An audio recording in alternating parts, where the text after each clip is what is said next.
Hello student, मैं रामलाल मौर्य। तो स्वागत है आपका हमारे YouTube channel my target by Maurya sir पे। तो आज के इस वीडियो लेक्चर में हम लोग देखेंगे अध्याय 5, जिसे हम लोग सांतत्य तथा अवकलनीयता कहते हैं, या इसे हम लोग कंटिन्यूटी एंड डिफरेंशियबिलिटी भी कहते हैं। तो आज का ये वीडियो बहुत ही मोस्ट इंपोर्टेंट होने वाला है।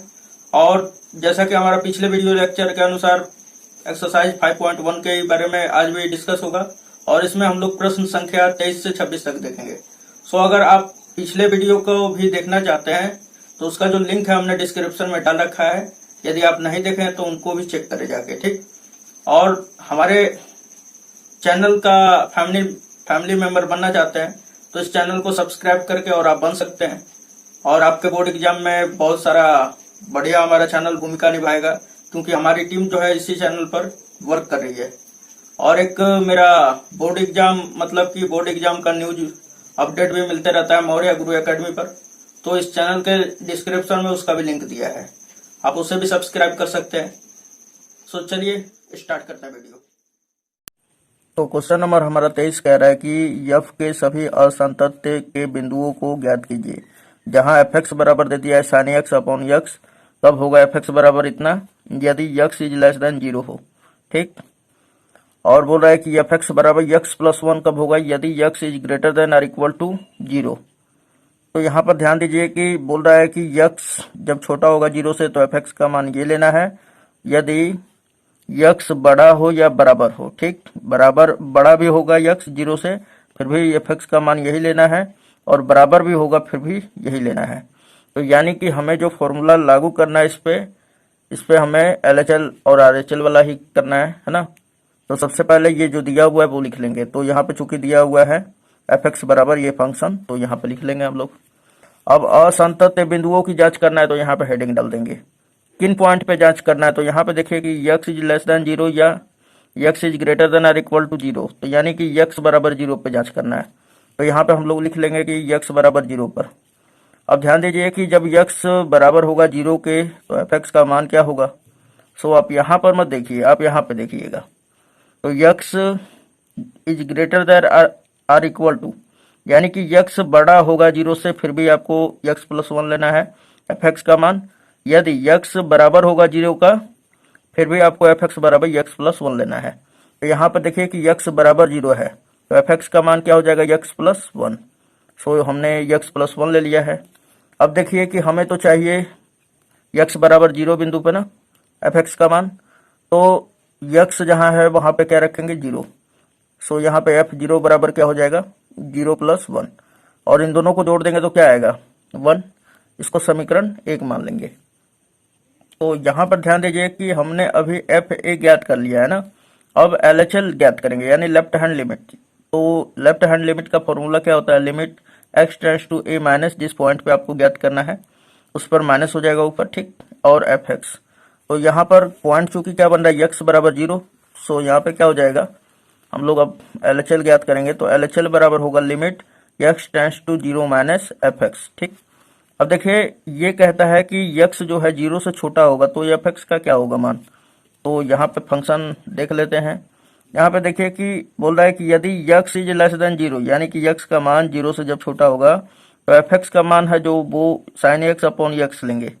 सो यहाँ पर क्या हो जाएगा एफ एक्स का तो साइन एक्स अपॉन यक्स, और बाकी limit x tends to 0 minus वो उसी तरह रहने देना है। अब देखिए कि आपको पता होगा, क्या पता होगा कि चूंकि यहाँ पे यक्स है इसलिए हम थीटा पे बता दे रहे हैं। चूंकि limit theta tends to 0 sine theta upon theta जब रहता है इस फॉर्म पे रहता है तो इसके बराबर हम 1 रख देते हैं, ठीक है। और आपको हमने बेसिक कॉन्सेप्ट का जो वीडियो था उसमें हमने ये सारा डील कर दिया है बढ़िया से। तो यदि नहीं देखें तो प्लीज उसे देख लें ताकि आपका बेसिक कॉन्सेप्ट पूरा एकदम क्लियर हो जाए, वरना ये मेरा बताना कोई फायदा नहीं करेगा, ठीक है। उसे याद कर लीजिए, लर्न कर लीजिए, क्योंकि आपका एग्जाम है तो आपका मतलब कर्तव्य होना चाहिए, ठीक है। तो इतने के जगह पे क्या रख देंगे हम लोग 1। सो यहाँ पे देखिए कि एफ 0 बराबर भी 1 है, एल एच एल बराबर भी 1 है। अब आर एच एल हम लोग ज्ञात करेंगे। तो चलिए आर एच एल ज्ञात करते हैं। तो अब हम लोग आर एच एल ज्ञात करेंगे, यानी कि राइट हैंड लिमिट। तो राइट हैंड लिमिट का फॉर्मूला क्या होता है, limit x tends to a plus F x. तो यहाँ पर ध्यान दीजिए कि अब हमें क्या करना है कि ए से अधिक के लिए तो ए का मान क्या है यहाँ पर, तो यहाँ पर देखिए RHL बराबर हमने हेडिंग डाल दिया है limit x tends to 0 plus, क्योंकि x बराबर 0 पे चेक किया जा रहा है fx। अब ध्यान दीजिए कि x का मान जब 0 से अधिक होगा तो fx का वैल्यू क्या होगा, तो चलिए हम आपको दिखाते रहे। तो यहाँ पर ध्यान दीजिए कि x इज ग्रेटर देन और इक्वल टू 0 जब होगा तो आप fx का मान x प्लस 1 लेंगे, यानी कि कहने का मतलब है कि x जब बड़ा होगा 0 से फिर भी आप फंक्शन fx बराबर यही लीजिएगा, या x बराबर होगा 0 के तब पर भी आप यही लीजिएगा। तो अब आप बताइए कि fx बराबर क्या लेंगे, तो आपका आंसर होगा x प्लस 1। सो चलिए रख देते हैं हम लोग। यहाँ पर देखिए कि हमने fx के जगह पे क्या रख दिया है, x प्लस 1। यहाँ पे लिखा है, इस पर मत जाइएगा, यानी कि हम इसको समझ समझ के ही बनाना है, ठीक है ना, हमें तो समझ के ही बनाना है और आपको फंक्शन देखकर ही यहाँ पे लिखना है, ये नहीं कि सर जी लिख दिए हैं तो हम जान गए, है ना। इसको समझना बहुत इंपॉर्टेंट होता है। अब देखिए लिमिट अप्लाई कर दीजिए, जहाँ x है वहाँ पे क्या रख देंगे 0। सो यहाँ पे 0 प्लस 1 इज इक्वल टू 1 हो जाएगा। समीकरण 1, 2 व 3 से, तो समीकरण 1 में हमने बोला था ना f0 बराबर क्या आया था 1, LHL जो था उसका भी मान 1 आया था, उसको समीकरण 2 किए थे। ये RHL बराबर समीकरण 3 हो गया हमारा, है ना। तो यहाँ पे लिख देंगे कि समीकरण 1, 2 व 3 से f0 बराबर है LHL बराबर RHL, और ये सब किसके बराबर है 1 के। तो हम कह देंगे कि अतः fx जो है x बराबर 0 पर संतत होगा, कोई भी असंतत बिंदु प्राप्त नहीं होगा, क्योंकि ये तो संतत है x बराबर 0 पे, तो असंतत बिंदु कहाँ से मिलेगा, है ना। तो ये हमारा परफेक्ट आंसर हो जाएगा। तो आप इसे अपने फेयर नोट्स पे उतार लीजिएगा जरूर, ठीक है। यदि समझ आ गया तो अपनी से बनाइएगा, है ना। चलिए नेक्स्ट क्वेश्चन की तरफ चलते हैं। चलिए क्वेश्चन नंबर 24 हम लोग देखेंगे। बोल रहा है निर्धारित कीजिए कि फलन f(x) बराबर इतना दे दिया है जो द्वारा परिभाषित एक संतत फलन है। अब यहाँ पे देखिए कि f(x) बराबर आपको ये फंक्शन लेना है x square sine x sine 1/x, यदि x बराबर नहीं होगा 0 से तब, ठीक। तो बराबर नहीं होगा तो क्या होगा, तो यहाँ पे 2-3 कंडीशन आ जाता है, लेकिन ये हम आसान विधि द्वारा बनाएंगे, ठीक है। अब दूसरा बोल रहा है कि fx बराबर 0 कब लेना है, यदि x बराबर 0 होगा तब। जब x 0 के बराबर नहीं होगा तो fx बराबर ये, यदि x 0 के बराबर है तो fx बराबर आप डायरेक्ट 0 रख दोगे, ठीक। तो यहाँ पे हम लिख देंगे कि चूंकि दिया हुआ है fx बराबर ये, ठीक। अब सातत्य का हमें जांच करना है। यहाँ पे देखिए द्वारा परिभाषित फलन जो है, यहाँ पे बोला कि आप जांच मत कीजिए, ये सिद्ध करना है, ठीक है। तो यहाँ पे सातत्य की को सिद्ध करना है, ये वाला थोड़ा सा बस। तो यहाँ पे देखिए बोल रहा है निर्धारित कीजिए, यानी कि निर्धारित कीजिए का मतलब कि सिद्ध कीजिए, ठीक है, कि ये fx जो है एक संतत फलन है, यहाँ पे द्वारा परिभाषित एक संतत फलन है। तो चलिए हम लोग ऐसा सिद्ध करते हैं। तो चूंकि यहाँ पे जो दिया हुआ है वो लिख लेंगे। तो चूंकि दिया हुआ है fx बराबर ये पूरा पॉइंट, ठीक है। अब देखिए कि यहाँ पे x is equal to not 0, x is equal to 0, यानी कि हमें कहीं ना कहीं x बराबर 0 पे ही हमें सिद्ध करना है। तो यहाँ पे लिख देंगे कि इसलिए x बराबर 0 पर। अब देखिए जब x बराबर होगा 0 का तो f0 बराबर क्या हो जाएगा, यानी fx बराबर क्या हो जाएगा। तो हमने बताया था fx बराबर क्या हो जाएगा, x बराबर है 0 के तो ये 0 हो जाएगा। तो डायरेक्टली हमने लिख दिया, यहाँ पे मान पुट कर दिया है f0 बराबर क्या हो जाएगा 0। तो ये हमारा हो गया समीकरण 1। ये देखिए, तो इसको सिद्ध करने के लिए ये फॉर्मूला हमने लगाया है, fa बराबर limit x tends to a fx, ठीक। यदि ये वाला का मान और इसका मान दोनों का बराबर हो जाएगा तो हम कह देंगे कि संतत होगा, ठीक। बहुत आसान विधि है ये। तो जब कोई बिंदु दिया रहे तो उस पर अगर हमें सिद्ध करना होता है संतत्य का, तो ये वाला फॉर्मूला लगा के सिद्ध कीजिएगा तो बहुत आसान होता है। अब देखिए अब हम लोग निकालेंगे limit x tends to 0 fx, है ना। तो यहाँ पर ध्यान दीजिए कि x 0 की ओर मतलब अग्रसरित हो रहा है ना। ये x बराबर 0 पे नहीं है, x अग्रसरित हो रहा है 0 की तरफ, तो उसके तरफ, यानी कि 0 से कम भी हो सकता है, अधिक भी हो सकता है। तो उसके लिए यानी कि ये 0 के बराबर नहीं अग्रसरित हो रहा है, तो उसके लिए हम लोग fx बराबर क्या प्रयोग करेंगे, x square sign 1/x। Okay, इतना अब आपका क्लियर हो गया होगा। तो हमने यहाँ पे लिख लिया fx बराबर क्या हो जाएगा, x स्क्वायर साइन 1/x। अब लिमिट अप्लाई कर दीजिए। तो लिमिट अप्लाई करने से पहले एक बात का ध्यान देना है, लिमिट अप्लाई कर देंगे तो क्या हो जाएगा 0 और 1/0, ये तो इन्फिनाइट हो जाएगा, है ना। तो यहाँ पे 0 अप्लाई नहीं करना है, यहाँ पे एक सूत्र का ख्याल रखना है, ठीक, जो अभी अभी हमने बताया था तो देखिए ये यक्स स्क्वायर है ना, इसको लेके आइए साइन 1/x। आप क्या जानते हैं कि अभी अभी हमने बताया है कि जो limit x tends to G a x tends to 0 हो और साइन यक्स अपॉन यक्स हो, तो इसका डायरेक्टली जो मान होता है 1 के बराबर हो जाता है। इतना आप जानते हैं। तो चलिए इसको उसी फॉर्म पे करते हैं। तो यहाँ पे यक्स स्क्वायर है, इसको हम क्या कर रहे हैं, यानी कि साइन 1/(x)(1/) यक्स कर दे रहे हैं। ठीक, तो यहाँ पर देखिए हमने लिख दिया limit x tends to 0 sine 1/(x) बटा में, नहीं यानी कि पूरा के बटा में 1/में यक्स स्क्वायर, ये वाला चीज को हमने यहाँ पे लिख दिया है। कोई दिक्कत नहीं है। फिर इसको पहला गुणे चौथा कीजिएगा, अरे पहला गुणे तीसरा, तो ये ऊपर चला जाएगा और फिर वही बात हो जाएगा, है ना। कोई दिक्कत नहीं है, मान में कोई परिवर्तन नहीं आएगा। अब देखिए कि यक्स स्क्वायर को क्या लिख सकते हैं, तो यहाँ पे हमने लिख दिया यक्स इंटू यक्स, एक यक्स जो है ऊपर भेज दे रहे हैं, तो ये हमारा यक्स आ गया। लिमिट हम जानते हैं अलग अलग ले सकते हैं, तो लिमिट इसके साथ भी लग जाएगा और इसके साथ भी लग जाएगा। इतने का मान क्या हो जाएगा 1, और यहाँ पर लिमिट अप्लाई कर दीजिए, x का मान रखेंगे 0, 1 इंटू 0 क्या होता है 0 हो जाएगा। सो आप यहाँ पर देखिए कि f0 बराबर 0 और ये जो limit x tends to 0 fx जो है इसका भी मान क्या आया है 0, तो दोनों का मान क्या है बराबर है। तो चलिए हम लोग लिख लेते हैं इसे। तो यहाँ पर देखिए कि चूंकि यहाँ f0 बराबर क्या है limit x tends to 0 fx है, अतः fx फलन x बराबर जी पर 0 पर क्या होगा संतत। तो ये हमारा क्या हो जाएगा प्रूफ्ड, निर्धारित हमने कर दिया। चलिए उम्मीद है ये पूरा का पूरा समझ में आया है। ठीक, तो चलते हैं क्वेश्चन नंबर 25 पर। तो यहाँ पर ध्यान दीजिए कि बोल रहा है कि f के सातत्य की जांच कीजिए जहाँ fx बराबर sine x minus cos x, तब यदि x is equal to not 0, यानी कि जब x का मान 0 के बराबर नहीं है तो fx बराबर क्या लेंगे sine x minus cos x।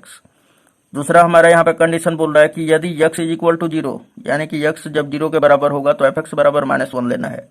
ठीक, तो सबसे पहले हम लोग यहाँ पर जांच करना है, तो लिख देंगे हम लोग कि पहले जो दिया हुआ है वो लिख लिया जाता है। तो चूंकि दिया हुआ है फंक्शन ऑफ fx जो है ये पूरा लिख लेंगे। उसके बाद यहाँ पे सातत्य की जांच करना है, तो हेडिंग डाल देंगे सातत्य की जांच। किस पे करना है, तो यहाँ पे देखिए कि x is equal to not 0 है, यहाँ पे x इज इक्वल टू 0 है ना। तो यानी कहीं ना कहीं हमें जो बिंदु ज्ञात करना है x बराबर 0 पे ही हमें सातत्य का जांच करना है। सो यहाँ पे हो जाएगा x इज इक्वल टू 0 पर। तो चलिए x जब 0 के बराबर होगा तो fx बराबर क्या होगा, तो ध्यान दीजिए यहाँ पे x बराबर है 0 के, तो fx का मान क्या होगा -1। अब यहाँ पे 0 अप्लाई कर दीजिए, कोई दिक्कत नहीं है ना, यहाँ पे तो x है नहीं, तो f0 बराबर -1, वही वाला फॉर्मूला पे चलेगा। ठीक, अब हम लोग निकालेंगे कौन सा, limit x tends to 0 fx, है ना, ये वाला फॉर्मूला पर, ये वाला इतना बराबर इतना कर देंगे। यहाँ पे पॉइंट क्या बन रहा है x बराबर 0। ठीक, और हमें क्या ज्ञात करना है संतत्य। तो यहाँ पे LHL RHL लगाने से कोई फायदा होता नहीं है, आप एकदम आसान विधि से बनाइए, ये वाला फॉर्मूला लगाइए इस पर और आ जाएगा। आप किसी तरह भी बनाएंगे तो इसका आंसर पूरा परफेक्ट है, कोई नंबर कटेगा नहीं, लेकिन इस पर भी बनाइएगा तो आपको आसानी रहेगा। तो हम तो आपको आसानी चीज दिया जाएगा, है ना, आसान चीज दिया जाता है यहाँ पर। Limit x tends to 0 fx। अब देखिए जब x अग्रसरित हो 0 की तरफ, इसको ध्यान से समझिएगा, जब x अग्रसरित हो 0 की ओर, यानी कि x 0 के बराबर नहीं है, अग्रसरित हो रहा है, उसके ओर जा रहा है, तो fx का मान क्या हो जाएगा sine x minus cos x। Okay, तो इतना समझ में आ गया होगा आपको। तो fx की जगह पे हम लोग क्या रख देंगे, limit x tends to 0 sine x minus cos x।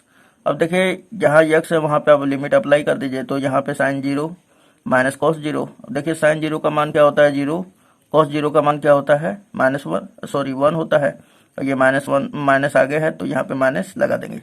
उसके बाद देखिए 0 -1 क्या होगा -1। तो यहाँ पर देखिए कि f0 बराबर भी -1 आया है और limit x tends to 0 fx बराबर भी क्या आया है -1। सो हम कह देंगे कि दोनों का मान बराबर है, तो यहाँ पे लिखेंगे कि चूंकि f0 बराबर limit x tends to 0 fx है ना, अतः फलन f जो है x बराबर 0 पर संतत है। तो ये हमारा जांच हो गया। तो चलिए अब क्वेश्चन नंबर नेक्स्ट देखते हैं 26। तो यहाँ पे देखेंगे आप तो आगे स्टेटमेंट दिया हुआ है 26 से पहले, तो बोल रहा है कि प्रश्न 26 से 29 में के मानों को ज्ञात कीजिए ताकि प्रदत्त फलन जो है निर्दिष्ट बिंदु पर संतत हो। तो ये जो फलन दिया हुआ है f(x) बराबर k cos x upon pi minus 2x, यदि x equal to not pi by 2, और f(x) बराबर 3 जब लेना है यदि x is equal to pi by 2 हो, ठीक, द्वारा परिभाषित फलन x बराबर पाई बाई 2 पर क्या है, संतत है। तो आपको यहाँ पर k का मान ज्ञात करना है, ये अचर k का, ठीक है। तो चलिए k का मान ज्ञात करना है और बोल दिया है कि जो x बराबर पाई बाई 2 है उस पर क्या है, f(x) संतत है। तो यहाँ पे लिखेंगे कि चूंकि दिया हुआ है, जो फलन f(x) बराबर दिया हुआ है वो लिख लेंगे। उसके बाद और f(x) फलन संतत है, चूंकि मतलब यहाँ पे दे भी दिया है कि x बराबर पाई बाई 2 पर क्या है, f(x) हमारा संतत है।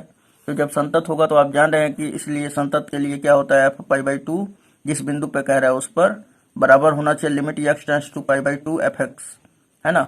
तो इसको समीकरण 1 कर लेते हैं, ठीक, ये होना चाहिए। तो सबसे पहले तो ये इसका मान हम लोग ज्ञात करेंगे कि भाई इसका मान क्या है। तो ये फॉर्मूला आप समझ रहे हैं ना, कौन सा फॉर्मूला लगेगा। तो यहाँ पे फॉर्मूला जो लगेगा यही वाला है, ठीक है। तो यही वाला फॉर्मूला तो यहाँ पे हम लोग ज्ञात करेंगे, या फिर ये वाला, दोनों का मान यहाँ पर रख देंगे और उस प्रकार के का मान ज्ञात कर लेंगे। तो आइए यहाँ पे हम लोग लिखेंगे, कितने पे चेक करना है हमें, तो x बराबर पाई बाई 2 पर, इसी पे संतत दिया है ना, तो इसी पे हम लोग फिर ये पाई बाई 2 का मान ज्ञात करेंगे।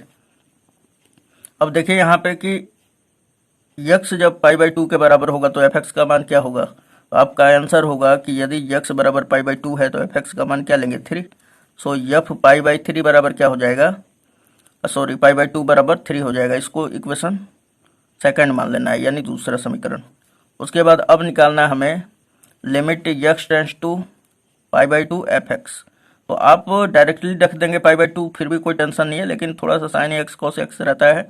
चलिए हम इसको h लगा के लिखते हैं। तो देखिए x अग्रसरित हो रहा है पाई बाई 2 की तरफ, तो यहाँ पर हमने क्या किया है कि डायरेक्ट x का मान यहाँ पे ना रख के, f(x) का मान ना रख के पहले हमने लिमिट को चेंज किया है, ठीक। तो x पाई बाई 2 के तरफ हमारा अग्रसरित हो रहा है, तो h किसके तरफ होगा, 0 की तरफ, ठीक ना। तो हमने क्या किया, लिमिट f x की जगह पे क्या रख दिया, पाई बाई 2 प्लस h, कोई मान में परिवर्तन नहीं होना है, ठीक है। ये इस विधि से भी आप बना के देखिए, मतलब आपको लगे कि नहीं भाई ये इसमें भार है कि उसमें भार है, तो ये भी आपको इस विधि से भी हम करा दे रहे हैं। तो यहाँ पे लिख दिए हैं हम कि यदि x बराबर पाई बाई 2 प्लस h होगा, कब, जब x अग्रसरित हो पाई बाई 2, तब h जो होगा 0 की ओर अग्रसरित होगा। सो यहाँ पर देखिए कि अब देखिए कि जब x जो होगा पाई बाई 2 की तरफ अग्रसरित होगा, यानी कि पाई बाई 2 के बराबर नहीं होगा, उससे कम या ज़्यादा होगा या उसकी तरफ जा रहा होगा। तो यहाँ पर ध्यान दीजिए कि f(x) बराबर क्या फॉर्मूला निकल के आएगा हमारा, f(x) बराबर क्या हो जाएगा। तो देखिए यहाँ पे यदि बोला x is equal to not pi by 2, यानी कि बराबर नहीं है, ठीक है ना, तब आपको f(x) बराबर लेना है k cos x upon pi minus 2x, और x की जगह पे क्या रखना है, तो यहाँ पर देखिए कि पाई बाई 2 है प्लस x, तो जहाँ जहाँ x है यहाँ पे फंक्शन ऑफ f(x) की जगह पर, यहाँ पर, तो वहाँ पे हम क्या रख देंगे, पाई बाई 2 प्लस x। सो यहाँ पे हमने वही किया है, लिमिट h टेंड्स टू 0 जो यहाँ पे दिया हुआ था, k cos x की जगह पे क्या रख दिया हमने, जो यहाँ पे था वही रख दिया, पाई बाई 2 प्लस h बटा में पाई माइनस, ये तो दिया हुआ है पाई माइनस 2, और x की जगह पे क्या हमने रख दिया, पाई बाई 2 प्लस h। अब देखिए लिमिट अप्लाई करने से पहले अब हम क्या करते हैं कि पहले हम लोग क्या अप्लाई कर लीजिए, कोई दिक्कत नहीं है, चाहे इसको हल कर लेते हैं। तो यहाँ पर देखिए कि हमने क्या किया है कि लिमिट h टेंड्स टू 0 हमने लिख दिया, और चूंकि आप लोग जानते हैं कि cos 90 प्लस थीटा जो होता है माइनस साइन थीटा के बराबर होता है, तो cos 90 प्लस थीटा, थीटा की जगह पे क्या है h, तो यहाँ पे आ गया माइनस साइन h, ओके, ये कंप्लीट हो गया होगा आपका। अब फिर बटा में क्या है, ये पाई हमने ले लिया है, फिर ये माइनस 2 का गुणा इसमें किया है, तो 2 से 2 कट जाएगा और केवल क्या बचेगा, माइनस का पाई, तो यहाँ पे माइनस पाई लिख दिया हमने। फिर माइनस 2 का इसमें भी h में भी होगा, तो ये माइनस ये प्लस क्या हो जाएगा, माइनस 2h। उसके बाद देखिए यहाँ पे प्लस में पाई है माइनस में पाई है, तो कट जाएगा, दोनों कट गया।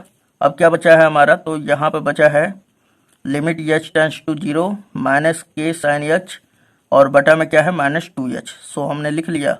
अब देखिए माइनस से ये माइनस कैंसिल आउट हो जाएगा, क्या बचेगा, तो हम k बटा में 2 है, बाहर कर लेंगे। तो यहाँ पे हमने बाहर कर लिया है k बटा में 2, और यहाँ पे बचा limit sine H upon H. अब आप देखिए वही फॉर्मूला पे बैठ गया है, तो इसका मान क्या हो जाएगा 1, और 1 में k बटा 2 से गुणा हो जाएगा। तो यहाँ पर ध्यान दीजिए कि सबसे पहले कि यहाँ पे हमारा जो है limit x tends to pi by 2 fx का जो मान आया है, क्या आया है k बटा 2, यानी k बटा 2 में 1 का गुणा होगा तो क्या होगा k बटा 2। और यहाँ पे f पाई बाई 2 का जो मान है हमारा कितना आया है 3। सो इन दोनों मानों को हम लोग समीकरण 1 में रख देंगे, इस समीकरण में, ठीक। यानी इसके जगह पे 3 रखेंगे और इसके जगह पे k बटा में 2 रख देंगे, है ना। तो चलिए देख लेते हैं हम लोग। तो यहाँ पर समझाने के लिए हमने लिख लिया है, कोई दिक्कत नहीं है, समझ लीजिए। तो k बटा में 2 और limit h tends to 0 sine h upon h, तो इसका मान क्या हो जाएगा 1 हो जाएगा। सो हमने 1 लिख दिया, 1 का इसमें गुणा होगा तो कितना हो जाएगा k बटा 2। इसको समीकरण 3 कर लिए हमने। यहाँ पर लिखेंगे समीकरण 2 व 3 से, ठीक है, के मान को समीकरण 1 में रखने पर, तो रखेंगे जब, तो यानी कि समीकरण 1 क्या दिया हुआ था, ये है हमारा, और इसके जगह पे 3 रख दिया हमने, और इसके जगह पे क्या रखे हैं, यहाँ से देखिए k बटा 2 है तो k बटा 2 रख दिए। अब देखिए 3 मल्टीप्लाई कर दीजिए, तो 2 इधर भाग में इधर आ जाएगा तो गुणा में हो जाएगा, तो 3 दूना 6, यानी कि k का जो मान है एक्चुअल में हमारा 6 आ जाएगा, और यही क्या होता है आंसर।